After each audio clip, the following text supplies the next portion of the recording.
ओम गणगणपते नमः। ओम गणगणपते नमः। ओम गणगणपते नमः। ओम नमः शिवाय। शिवा का अपनी मैल से गणेश को उत्पन्न करके द्वारपाल पद पर नियुक्त करना। गणेश द्वारा शिवजी के रोके जाने पर उनका शिवगणों के साथ भयंकर संग्राम। शिवजी द्वारा गणेश का शिरश्छेदन। कुपित हुई शिवा का शक्तियों को उत्पन्न करना और उनके द्वारा प्रलय मचा जाना। देवताओं और ऋषियों का स्तवन द्वारा पार्वती को प्रसन्न करना। उनके द्वारा पुत्र को जिलाए जाने की बात कही जाने पर शिवजी के आज्ञानुसार हाथी का सिर लाया जाना और उसे गणेश के धड़ से जोड़कर उन्हें जीवित करना। सूत जी कहते हैं, तारकारी कुमार के उत्तम एवं अद्भुत वृत्तांत को सुनकर नारद जी को बड़ी प्रसन्नता हुई। उन्होंने पुनः प्रेम पूर्वक ब्रह्मा जी से पूछा। नारद जी बोले, देवदेव, आप तो शिव संबंधी ज्ञान के अथाह सागर हैं। प्रजानाथ, मैंने स्वामी कार्तिकेय के सद्वृत्तांत को, जो अमृत से भी उत्तम है, सुन लिया। अब गणेश का उत्तम चरित्र सुनना चाहता हूँ। आप उनका जन्म वृत्तांत तथा दिव्य चरित्र, जो संपूर्ण मंगलों के लिए भी मंगल स्वरूप है, वर्णन कीजिए। सूत जी कहते हैं, महामुनि, नारद का ऐसा वचन सुनकर ब्रह्मा जी का मन हर्ष से गदगद हो गया। वे शिव जी का स्मरण करके बोले। ब्रह्मा जी ने कहा, नारद, पहले जो मैंने विधि पूर्वक गणेश की उत्पत्ति का वर्णन किया था कि शनि की दृष्टि पड़ने से गणेश का मस्तक कट गया था, तब उस पर हाथी का मुख लगा दिया गया था, वह कल्पांतर की कथा है। अब श्वेत कल्प में घटित हुई गणेश की जन्म कथा का वर्णन करता हूँ, जिसमें कृपालु शंकर ने ही उनका मस्तक काट लिया था। मुने, इस विषय में तुम्हें संदेह नहीं करना चाहिए, क्योंकि भगवान शंभु कल्याणकारी, सृष्टिकर्ता और सबके स्वामी हैं। वे ही सगुण और निर्गुण भी हैं। उन्हीं की लीला से सारे विश्व की सृष्टि, रक्षा और विनाश होता है। मुनि श्रेष्ठ, अब प्रस्तुत विषय को आदरपूर्वक श्रवण करो। एक समय पार्वती जी की जया, विजया नाम वाली सखियां उनके पास आकर विचार करने लगीं। सखी सभी गण रुद्र के ही हैं। नंदी, भृंगी आदि जो हमारे हैं, वे भी शिव के ही आज्ञा पालन में तत्पर रहते हैं। जो असंख्य प्रमथ गण हैं, उनमें भी हमारा कोई नहीं है। वे सभी शिवाज्ञा परायण होकर द्वार पर खड़े रहते हैं। यद्यपि वे सभी हमारे भी हैं, तथापि उनसे हमारा मन नहीं मिलता। अतः पाप रहिते आपको भी हमारे लिए गण की रचना करनी चाहिए। ब्रह्मा जी कहते हैं, मुने, जब सखियों ने पार्वती जी से ऐसा सुंदर वचन कहा, तब उन्होंने उसे हितकारक माना और वैसा करने का विचार भी किया। तदंतर किसी समय जब पार्वती जी स्नान कर रही थी, तब सदाशिव नंदी को डरा धमकाकर घर के भीतर चले आए। शंकर जी को आते देख स्नान करती हुई जगत जननी पार्वती उठकर खड़ी हो गईं।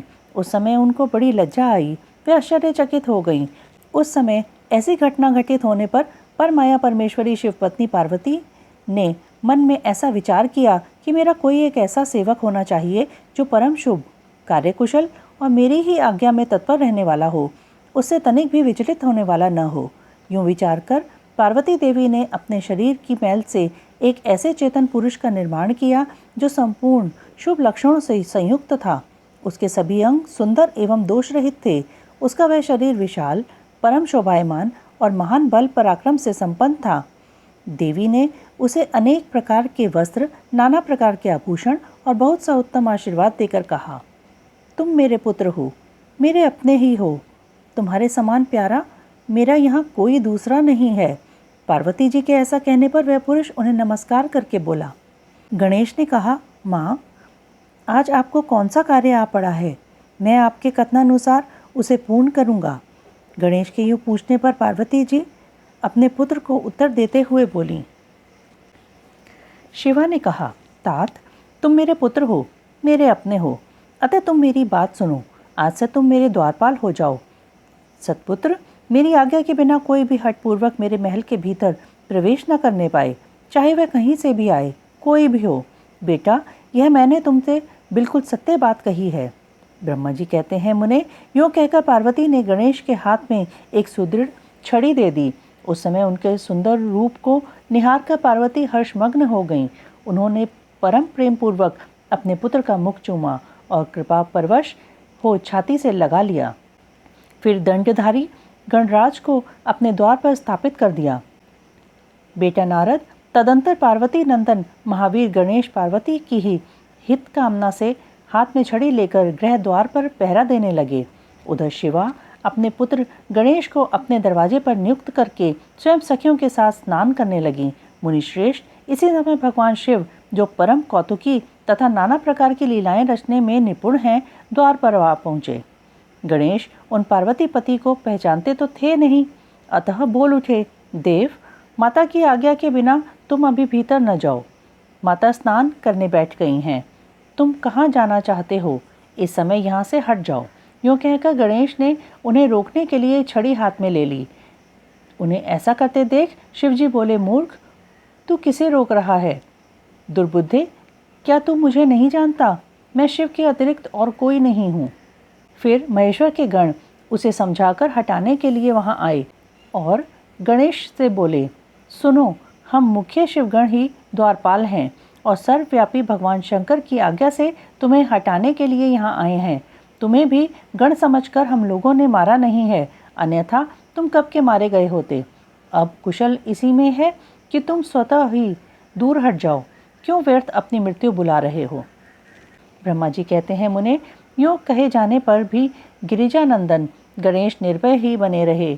उन्होंने शिवगणों को फटकारा और दरवाजे को नहीं छोड़ा। तब उन सभी शिवगणों ने शिवजी के पास जाकर सारा वृतांत उन्हें सुनाया। मुने, उनसे सब बातें सुनकर संसार के गति स्वरूप अद्भुत लीला विहारी महेश्वर अपने उन गणों को डांट कर कहने लगे। महेश्वर ने कहा, गणों, यह कौन है जो इतना उच्छृंखल होकर शत्रु की भांति बक रहा है? इस नवीन द्वारपाल को दूर भगा दो। तुम लोग नपुंसक की तरह खड़े होकर उसका वृतांत मुझे क्यों सुना रहे हो?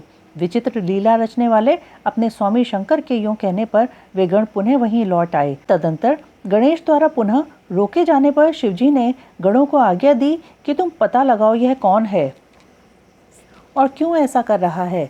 गणों ने पता लगाकर बताया कि ये श्री गिरिजा के पुत्र हैं, तथापि द्वारपाल के रूप में बैठे हैं। तब लीला रूप शंकर ने विचित्र लीला करनी चाहिए तथा अपने गणों का गर्व भी गलित करना चाहा। इसलिए गणों को तथा देवताओं को बुलाकर गणेश जी से भीषण युद्ध करवाया, पर वे कोई भी गणेश को पराजित न कर सके। तब स्वयं शूलपाणी महेश्वर आए। गणेश जी ने माता के चरणों का स्मरण किया। तब शक्ति ने उन्हें बल प्रदान कर दिया। सभी देवता शिवजी के पक्ष में आ गए। घोर युद्ध हुआ। अंतोगत्वा स्वयं शूलपाणी महेश्वर ने आकर त्रिशूल से गणेश जी का सिर काट दिया। जब यह समाचार पार्वती जी को मिला तब वे क्रुद्ध हो गईं और बहुत सी शक्तियों को उत्पन्न करके उन्होंने बिना विचारे उन्हें प्रलय करने की आज्ञा दे दी।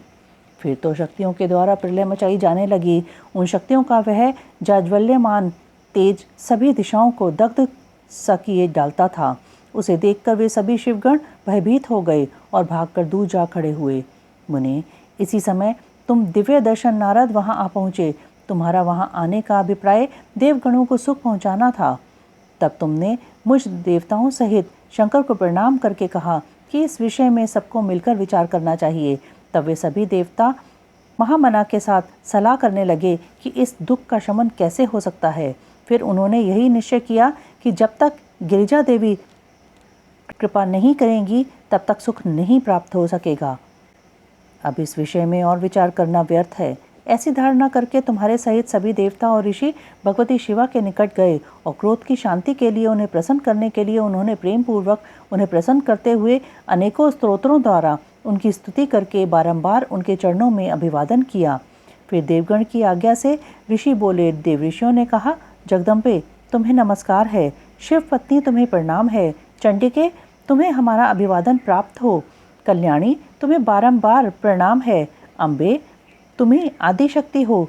तुम्हें सदा सारी सृष्टि की निर्माणकर्त्री, पालिका शक्ति और संहार करने वाली हो। देवेशी, तुम्हारे कोप से सारी त्रिलोकी विकल हो रही है, अतः अप्रसन्न हो जाओ और क्रोध को शांत करो। देवी, हम लोग तुम्हारे चरणों में मस्तक झुकाते हैं। ब्रह्मा जी कहते हैं, नारद, यूँ तुम सभी ऋषियों द्वारा स्तुति किए जाने पर भी परा देवी पार्वती ने उनकी ओर क्रोध भरी दृष्टि से ही देखा, किंतु कुछ कहा नहीं। तब उन ऋषियों ने पुनः उनके चरण कमलों में सिर झुकाया और भक्तिपूर्वक हाथ जोड़कर पार्वती जी से निवेदन किया। ऋषियों ने कहा, देवी, अभी संहार होना चाहता है, अतः क्षमा करो। क्षमा करो। अंबिके, तुम्हारे स्वामी शिव भी तो यहाँ स्थित हैं, तनिक उनकी ओर तो दृष्टिपात करो। हम लोग, ये ब्रह्मा, विष्णु आदि देवता तथा सारी प्रजा सब तुम्हारे ही हैं और व्याकुल होकर अंजलि बांधे तुम्हारे सामने खड़े हैं। परमेश्वरी, इन सब का अपराध क्षमा करो। शिवे, इन्हें शांति प्रदान करो। दीन भाव से व्याकुल हो हाथ जोड़कर चंडिका के सम्मुख खड़े हो गए। उनका ऐसा कथन सुनकर चंडिका प्रसन्न हो गईं। उनके हृदय में करुणा का संचार हो आया। तब वे ऋषियों से बोली। देवी ने कहा, ऋषियों, यदि मेरा पुत्र जीवित हो जाए और वह तुम लोगों के मध्य पूजनीय मान लिया जाए तो संहार नहीं होगा। जब तुम लोग उसे सर्वाध्यक्ष का पद प्रदान कर दोगे तभी लोक में शांति हो सकती है, अन्यथा तुम्हें सुख नहीं प्राप्त हो सकता। ब्रह्मा जी कहते हैं, मुने, पार्वती के योग कहने पर तुम सभी ऋषियों ने उन देवताओं के पास आकर सारा वृतांत कह सुनाया। उसे सुनकर इंद्र आदि सभी देवताओं के चेहरे पर उदासी छा गई। वे शंकर जी के पास गए और हाथ जोड़कर उनके चरणों में नमस्कार करके सारा समाचार निवेदन कर दिया। देवताओं का कथन सुनकर शिवजी ने कहा, ठीक है, जिस प्रकार सारी त्रिलोकी को सुख मिल सके वही करना चाहिए। अतः अब उत्तर दिशा की ओर जाना चाहिए और जो जीव पहले मिले उसका सिर काटकर उस बालक के शरीर पर जोड़ देना चाहिए। ब्रह्मा जी कहते हैं, मुने, तदंतर शिवजी की आज्ञा का पालन करने वाले उन देवताओं ने वह सारा कार्य संपन्न किया। उन्होंने उस शिशु शरीर को धो पोंछ कर विधिवत उसकी पूजा की। फिर वे उत्तर दिशा की ओर गए। वहां उन्हें पहल एक दांत वाला एक हाथी मिला। उन्होंने उसका सिर लाकर उस शरीर पर जोड़ दिया। हाथी के उस सिर को संयुक्त कर देने के पश्चात सभी देवताओं ने भगवान शिव आदि को प्रणाम करके कहा, हम लोगों ने अपना काम पूरा कर दिया। अब जो करना शेष है उसे आप लोग पूर्ण करें। ब्रह्मा जी कहते हैं, तब शिवाज्ञा पालन संबंधिनी देवताओं की बात सुनकर सभी देवों और पार्षदों को महान आनंद हुआ। तत्पश्चात ब्रह्मा, विष्णु आदि सभी देवता अपने स्वामी निर्गुण स्वरूप भगवान शंकर को प्रणाम करके बोले, स्वामिन, आप महात्मा के जिस तेज से हम सभी उत्पन्न हुए हैं, आपका वही तेज वेद मंत्र के अभियोग से इस बालक में प्रवेश करे। इस प्रकार सभी देवताओं ने मिलकर वेद मंत्र द्वारा जल को अभिमंत्रित किया। फिर शिवजी का स्मरण करके उस उत्तम जल को बालक के शरीर पर छिड़क दिया। उस जल का स्पर्श होते ही वह बालक शिवेच्छा से शीघ्र ही चेतना युक्त होकर जीवित हो गया और सोए हुए की तरह उठ बैठा। वह सौभाग्यशाली बालक अत्यंत सुंदर था। उसका मुख हाथी का सा था। शरीर का रंग हरा लाल था। चेहरे पर प्रसन्नता खेल रही थी। उसकी आकृति कमनीय थी और उसकी सुंदर प्रभा फैल रही थी। मुनीश्वर पार्वती नंदन उस बालक को जीवित देखकर वहां उपस्थित सभी लोग आनंदमग्न हो गए और सारा दुख विलीन हो गया। तब हर्ष विभोर होकर सभी लोगों ने उस बालक को पार्वती जी को दिखाया। अपने पुत्र को जीवित देखकर पार्वती जी परम प्रसन्न हुई। पार्वती द्वारा गणेश जी को वरदान, देवों द्वारा उन्हें अग्र पूज्य माना जाना, शिवजी द्वारा गणेश को सर्वाध्यक्ष पद प्रदान और गणेश चतुर्थी व्रत का वर्णन। तत्पश्चात सभी देवताओं का उनकी स्तुति करके हर्षपूर्वक अपने अपने स्थान को लौट जाना। ब्रह्मा जी कहते हैं, मुने, जब विकृत स्वरूप वाले गिरिजापुत्र गजानन व्यग्रता रहित होकर जीवित हो उठे, तब गणनायक देवों ने उनका अभिषेक किया। अपने पुत्र को देखकर पार्वती देवी आनंदमग्न हो गईं और उन्होंने हर्षातिरेक से उस बालक को दोनों हाथों से पकड़कर छाती से लगा लिया। फिर अंबिका ने प्रसन्न होकर अपने पुत्र गणेश को अनेक प्रकार के वस्त्र और आभूषण प्रदान किए। तदंतर सिद्धियों ने अनेकों विधि विधान से उनका पूजन किया और माता ने अपने सर्व दुखहारी हाथ से उनके अंगों का स्पर्श किया। इस प्रकार शिव पत्नी पार्वती देवी ने अपने पुत्र का सत्कार करके उसका मुख चूमा और प्रेम पूर्वक उसे वरदान देते हुए कहा, बेटा, इस समय तुझे बड़ा कष्ट झेलना पड़ा है, किंतु अब तू कृतकृत्य हो गया है। तू धन्य है। अब से संपूर्ण देवताओं में तेरी अग्र पूजा होती रहेगी और तुझे कभी दुख का सामना नहीं करना पड़ेगा। चूँकि इस समय तेरे मुख पर सिंदूर दिख रहा है, इसलिए मनुष्यों को सदा सिंदूर से तेरी पूजा करनी चाहिए। जो मनुष्य पुष्प, चंदन, सुंदर गंध, नैवेद्य, रमणीय आरती, तांबूल और दान से तथा परिक्रमा और नमस्कार करके विधि पूर्वक तेरी पूजा करेगा, उसे सारी सिद्धियां हस्तगत हो जाएंगी और उसके सभी प्रकार के विघ्न नष्ट हो जाएंगे। इसमें लेश मात्र भी संशय नहीं है। ब्रह्मा जी कहते हैं, मुने, महेश्वरी देवी ने अपने पुत्र गणेश से यूं कहकर उसे नाना प्रकार की वस्तुएं प्रदान करके पुनः उसका अभिनंदन किया। विप्र तब गिरिजा की कृपा से उसी क्षण देवताओं और शिवगणों का मन विशेष रूप से शांत हो गया। तदंतर इंद्र आदि देवताओं ने हर्षातिरेक से शिवा की स्तुति की और उन्हें प्रसन्न करके वे भक्ति भावित चित्त से गणेश देव को लेकर शिवजी के समीप चले। वहां पहुंचकर उन्होंने त्रिलोकी की कल्याण कामना से भवानी के उस बालक को शिवजी की गोद में बैठा दिया। तब शिवजी भी उस बालक के मस्तक पर अपना कर कमल फेरते हुए देवताओं से बोले, यह मेरा दूसरा पुत्र है। तत्पश्चात गणेश ने भी उठकर शिवजी के चरणों में अभिवादन किया। फिर पार्वती को, मुझको, विष्णु को और नारद आदि सभी ऋषियों को प्रणाम करके आगे खड़े होकर उन्होंने कहा, यूं अभिमान करना मनुष्यों का स्वभाव ही है, अतः आप लोग मेरा अपराध क्षमा करें। तब मैं, शंकर और विष्णु, इन तीनों देवताओं ने एक साथ ही प्रेम पूर्वक उन्हें उत्तम वर प्रदान करते हुए कहा, सुरवरों, जैसे त्रिलोकी में हम तीनों देवों की पूजा होती है, उसी तरह तुम सबको इन गणेश का भी पूजन करना चाहिए। मनुष्यों को चाहिए कि पहले इनकी पूजा करके तत्पश्चात हम लोगों का पूजन करें। ऐसा करने से हम लोगों की पूजा संपन्न हो जाएगी। देवगणों, यदि कहीं इनकी पूजा पहले न करके अन्य देव का पूजन किया गया तो उस पूजन का फल नष्ट हो जाएगा, उसमें अन्यथा विचार करने की आवश्यकता नहीं है। ब्रह्मा जी कहते हैं, मुने, तदंतर ब्रह्मा, विष्णु और शंकर आदि सभी देवताओं ने मिलकर पार्वती को प्रसन्न करने के लिए वहीं गणेश को सर्वाध्यक्ष घोषित कर दिया। उसी समय शिवजी परम प्रसन्न चित्त से पुनः गणेश को लोक में सर्वदा सुख देने वाले अनेकों वर प्रदान करते हुए बोले। शिवजी ने कहा, गिरिजानंदन, निसंदेह मैं तुझ पर परम प्रसन्न हूँ। मेरे प्रसन्न हो जाने पर अब तू सारे जगत को ही प्रसन्न हुआ समझ। अब कोई भी तेरा विरोध नहीं कर सकता। तू शक्ति का पुत्र है, अतः अत्यंत तेजस्वी है। बालक होने पर भी तूने महान पराक्रम प्रकट किया है, इसलिए तू सदा सुखी रहेगा। विघ्ननाश के कार्य में तेरा नाम सबसे श्रेष्ठ होगा। तू सबका पूज्य है, अतः अब मेरे संपूर्ण गणों का अध्यक्ष हो जा। इतना कहने के पश्चात महात्मा शंकर अत्यंत प्रसन्नता के कारण गणेश को पुनः वरदान देते हुए बोले, गणेश्वर, तू भाद्रपद मास के कृष्ण पक्ष की चतुर्थी तिथि को चंद्रमा का शुभोदय होने पर उत्पन्न हुआ है। जिस समय गिरिजा के सुंदर चित्त से तेरा रूप प्रकट हुआ, उस समय रात्रि का प्रथम प्रहर बीत रहा था, इसलिए उसी दिन से आरंभ करके उसी तिथि में तेरा उत्तम व्रत करना चाहिए।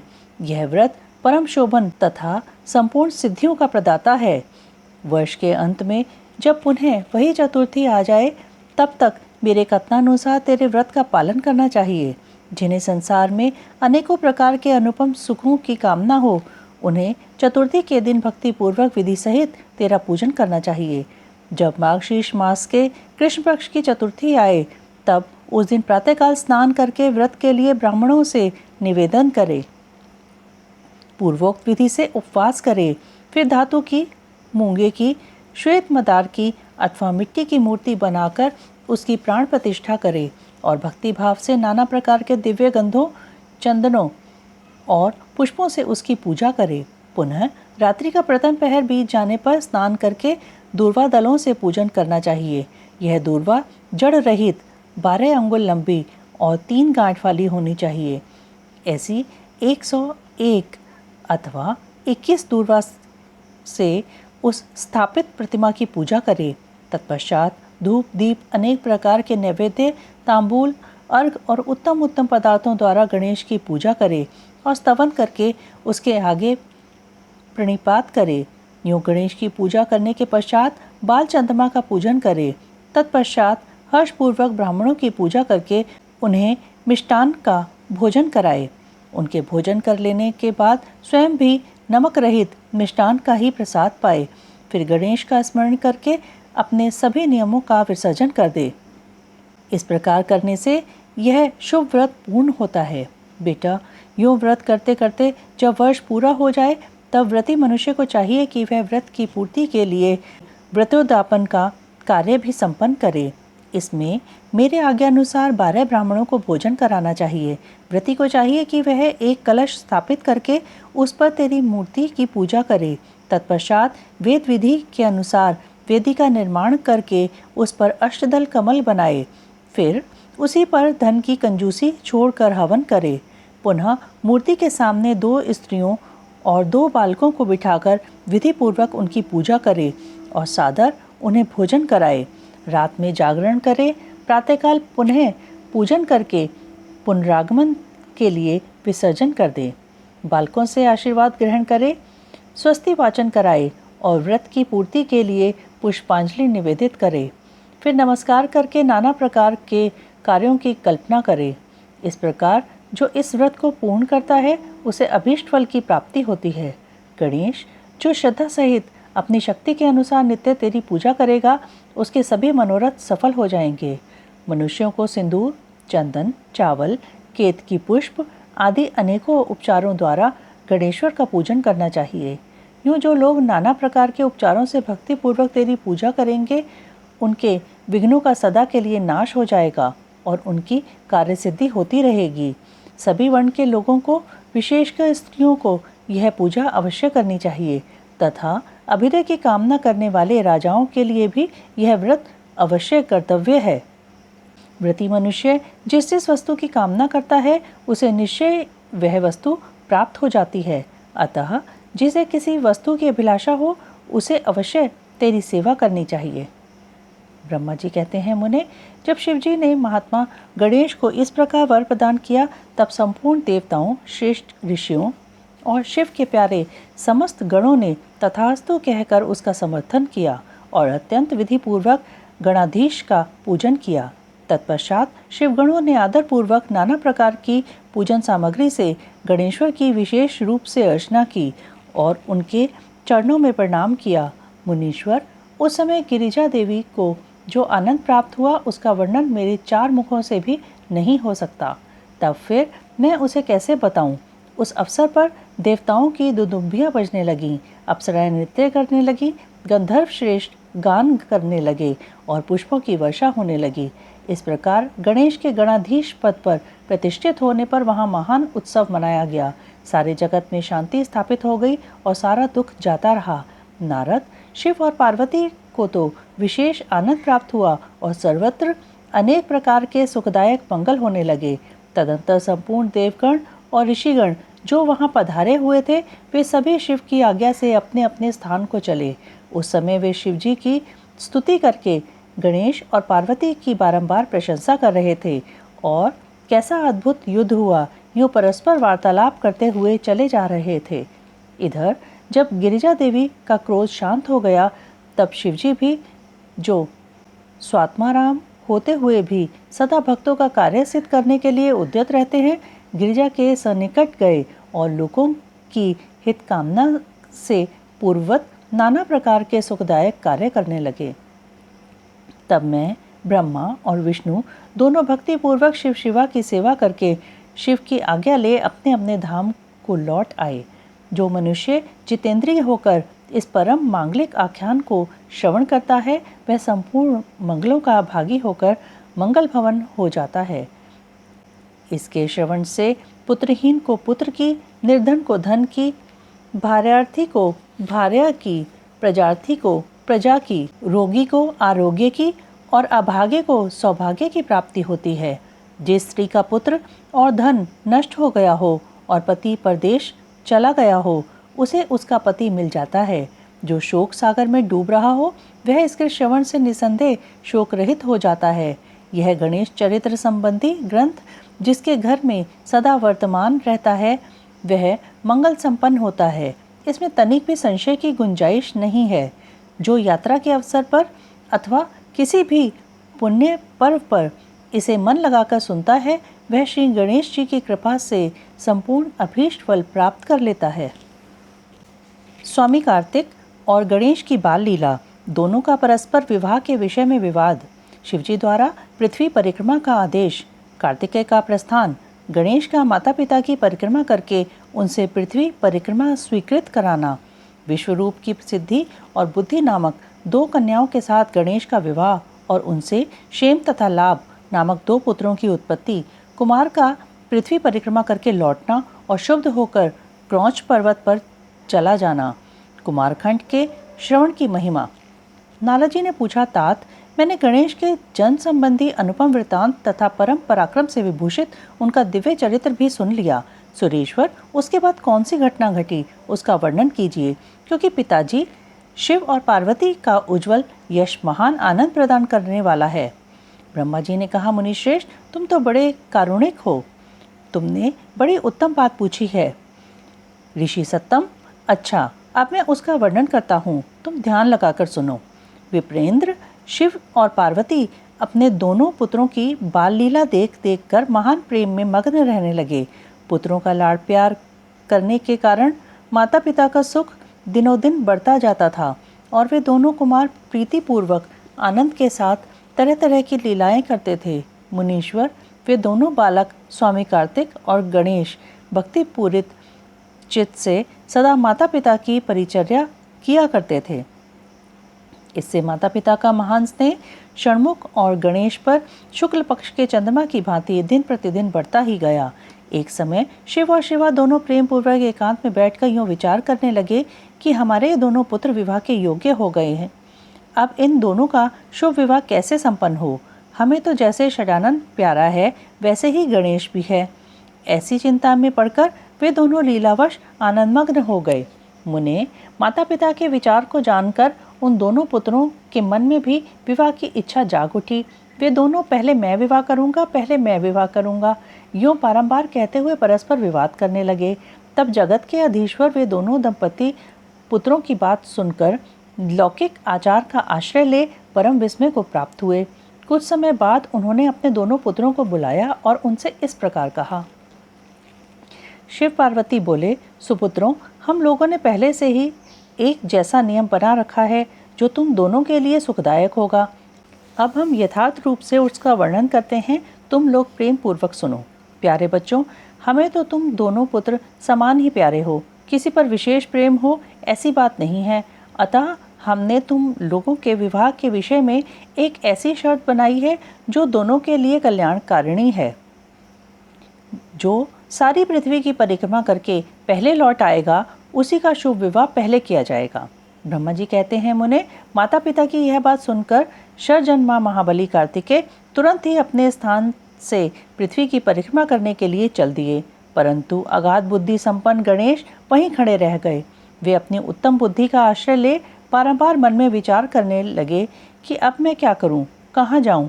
परिक्रमा तो मुझसे हो नहीं सकेगी, क्योंकि कोस भर चलने के बाद आगे मुझसे चला जाएगा नहीं। फिर सारी पृथ्वी की परिक्रमा करके मैं कैसे सुख प्राप्त कर सकूंगा? ऐसा विचार कर गणेश ने जो कुछ किया उसे सुनो। उन्होंने अपने घर लौटकर विधिपूर्वक स्नान किया और माता पिता से इस प्रकार कहा। गणेश जी बोले, पिताजी एवं माताजी, मैंने आप लोगों की पूजा करने के लिए यहाँ 2 आसन स्थापित किए हैं। आप दोनों इस पर विराजिए और मेरा मनोरथ पूर्ण कीजिए। ब्रह्मा जी कहते हैं, मुने, गणेश की बात सुनकर पार्वती और परमेश्वर उनकी पूजा ग्रहण करने के लिए आसन पर विराजमान हो गए।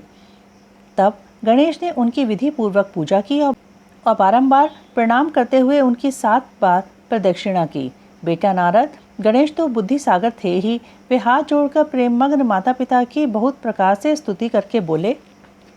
गणेश जी ने कहा, हे माता जी तथा हे पिताजी, आप लोग मेरी उत्तम बात सुनिए और शीघ्र ही मेरा शुभ विवाह कर दीजिए। ब्रह्मा जी कहते हैं, मुने, महात्मा गणेश का ऐसा वचन सुनकर वे दोनों माता पिता महाबुद्धिमान गणेश से बोले। शिव शिवा ने कहा, बेटा, तू पहले काननों सहित इस सारी पृथ्वी की परिक्रमा तो कर आ। कुमार गया हुआ है, तू भी जा और उससे पहले लौट आ, तब तेरा विवाह पहले कर दिया जाएगा। ब्रह्मा जी कहते हैं, मुने, नियम परायण गणेश माता पिता की ऐसी बात सुनकर कुपित हो तुरंत बोल उठे। गणेश जी ने कहा, हे माता जी तथा हे पिताजी, आप दोनों सर्वश्रेष्ठ हैं, धर्म रूप और महाबुद्धिमान हैं, अतः धर्मानुसार मेरी बात सुनिए। मैंने 7 बार पृथ्वी की परिक्रमा की है, फिर आप लोग ऐसी बात क्यों कर रहे हैं? ब्रह्मा जी कहते हैं, मुने, शिव पार्वती तो बड़े लीलानंदी ही ठहरे, वे गणेश का कथन सुन लौकिक गति का आश्रय लेकर बोले। शिव पार्वती ने कहा, पुत्र, तूने समुद्र पर्यंत विस्तार वाली बड़े बड़े काननों से युक्त इस सप्तद्वीपवती विशाल पृथ्वी की परिक्रमा कब कर ली? ब्रह्मा जी कहते हैं, मुने, जब शिव पार्वती ने ऐसा कहा तब उसे सुनकर महान बुद्धि संपन्न गणेश बोले।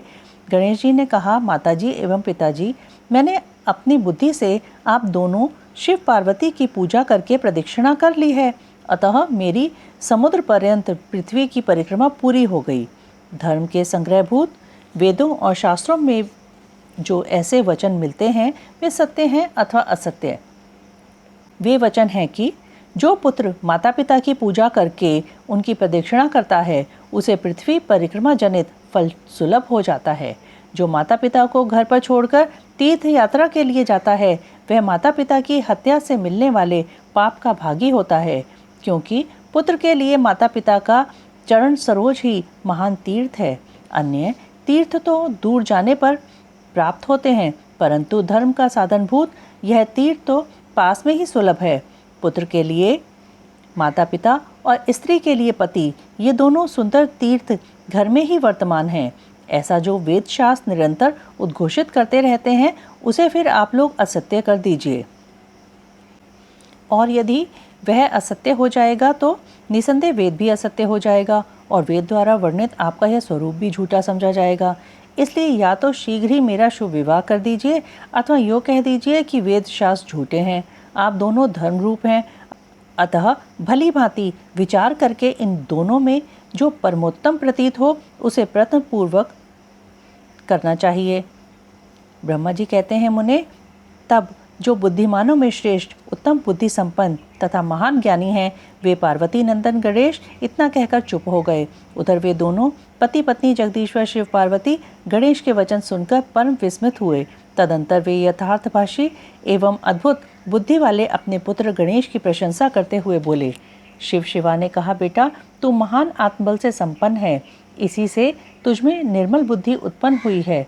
तूने जो बात कही है वह बिल्कुल सत्य है, अन्यथा नहीं है। दुख का अवसर आने पर जिसकी बुद्धि विशिष्ट हो जाती है उसका दुख उसी प्रकार विनिष्ट हो जाता है, जैसे सूर्य के उदय होते ही अंधकार।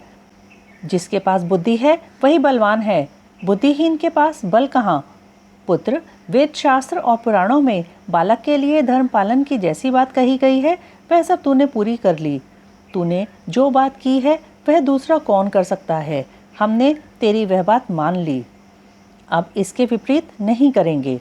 ब्रह्मा जी कहते हैं, नारद यूं कहकर उन दोनों ने बुद्धि सागर गणेश को सांत्वना दी और फिर वे उनके विवाह संबंध में उत्तम विचार करने लगे। इसी समय जब प्रसन्न बुद्धि वाले प्रजापति विश्वरूप को शिवजी के उद्योग का पता चला तब उस पर विचार करके उन्हें परम सुख प्राप्त हुआ। उन प्रजापति विश्वरूप के दिव्य रूप संपन्न एवं सर्वांग शोभना दो सुंदर कन्याएं थीं, जिनका नाम सिद्धि और बुद्धि था। भगवान शंकर और गिरिजा ने उन दोनों के साथ हर्षपूर्वक गणेश का विवाह संस्कार संपन्न कराया। उस विवाह के अवसर पर संपूर्ण देवता प्रसन्न होकर पधारे। उस समय शिव और पार्वती का जैसा मनोरथ था उसी के अनुसार विश्वकर्मा ने वह विवाह किया। उसे देखकर ऋषियों तथा देवताओं को परम हर्ष प्राप्त हुआ। मुने, गणेश को भी उन दोनों पत्नियों के मिलने से जो सुख प्राप्त हुआ उसका वर्णन नहीं किया जा सकता। कुछ काल के पश्चात महात्मा गणेश के उन दोनों पत्नियों से दो दिव्य पुत्र उत्पन्न हुए। उनमें गणेश पत्नी सिद्धि के गर्भ से क्षेम नामक पुत्र पैदा हुआ और बुद्धि के गर्भ से जिस परम सुंदर पुत्र ने जन्म लिया उसका नाम लाभ हुआ। इस प्रकार जब गणेश अचिंत्य सुख का भोग करते हुए निवास करने लगे तब दूसरे पुत्र स्वामी कार्तिक पृथ्वी की परिक्रमा करके लौटे। उस समय नारद जी ने आकर कुमार स्कंद को सब समाचार सुनाए। उन्हें सुनकर कुमार के मन में बड़ा क्षोभ हुआ और वे माता पिता शिवाशिव के द्वारा रोके जाने पर भी न रुककर क्रौंच पर्वत की ओर चले गए। देवर्षि, उसी दिन से शिवपुत्र स्वामी कार्तिक का कुमारत्व प्रसिद्ध हो गया। उनका नाम त्रिलोकी में विख्यात हो गया। वह शुभदायक, सर्व पापहारी, पुण्यमय और उत्कृष्ट ब्रह्मचर्य की शक्ति प्रदान करने वाला है। कार्तिक की पूर्णिमा को सभी देवता, ऋषि, तीर्थ और मुनीश्वर सदा कुमार का दर्शन करने के लिए जाते हैं। जो मनुष्य कार्तिकी पूर्णिमा के दिन कृतिका नक्षत्र का योग होने पर स्वामी कार्तिक का दर्शन करता है, उसके संपूर्ण पाप नष्ट हो जाते हैं और उसे मनोवांछित फल की प्राप्ति होती है। इधर स्कंद का विछोह हो जाने पर उमा को महान दुख हुआ। उन्होंने दीन भाव से अपने स्वामी शिवजी से कहा, प्रभु आप मुझे साथ लेकर वहाँ चलिए। तब प्रिया को सुख देने के निमित्त स्वयं भगवान शंकर अपने एक अंश से उस पर्वत पर गए और सुखदायक मल्लिकार्जुन नामक ज्योतिर्लिंग के रूप में वहाँ प्रतिष्ठित हो गए। वे सत्पुरुषों की गति तथा अपने सभी भक्तों के मनोरथ पूर्ण करने वाले हैं। वे आज भी शिवा के सहित उस पर्वत पर विराजमान हैं। बेटा नारद, वे दोनों शिवा शिव भी पुत्र स्नेह से विह्वल होकर प्रत्येक पर्व पर कुमार को देखने के लिए जाते हैं। अमावस्या के दिन वहाँ स्वयं शंभु पधारते हैं और पूर्णिमा के दिन पार्वती जी जाती हैं। मुनीश्वर, तुमने स्वामी कार्तिक और गणेश का जो वृत्तांत मुझसे पूछा था, वह सब मैंने तुम्हें कह सुनाया। इसे सुनकर बुद्धिमान मनुष्य समस्त पापों से मुक्त हो जाता है और उसकी सभी शुभ कामनाएं पूर्ण हो जाती हैं। जो मनुष्य इस चरित्र को पढ़ता अथवा पढ़ाता है एवं सुनता अथवा सुनाता है, निसंदेह उसके सभी मनोरथ सफल हो जाते हैं। यह अनुपम आख्यान पापनाशक, कीर्तिप्रद, सुखवर्धक, आयु बढ़ाने वाला, स्वर्ग की प्राप्ति कराने वाला, पुत्र पौत्र की वृद्धि करने वाला, मोक्षप्रद, शिवजी के उत्तम ज्ञान का प्रदाता, शिव पार्वती में प्रेम उत्पन्न करने वाला और शिव भक्ति वर्धक है। यह कल्याणकारक, शिवजी के अद्वैत ज्ञान का दाता और सदा शिवमय है। अतः मोक्षकामी एवं निष्काम भक्तों को सदा इसका श्रवण करना चाहिए। रुद्र संहिता का कुमारखंड संपूर्ण। ओम नमः शिवाय, ओम नमः शिवाय, ओम नमः शिवाय।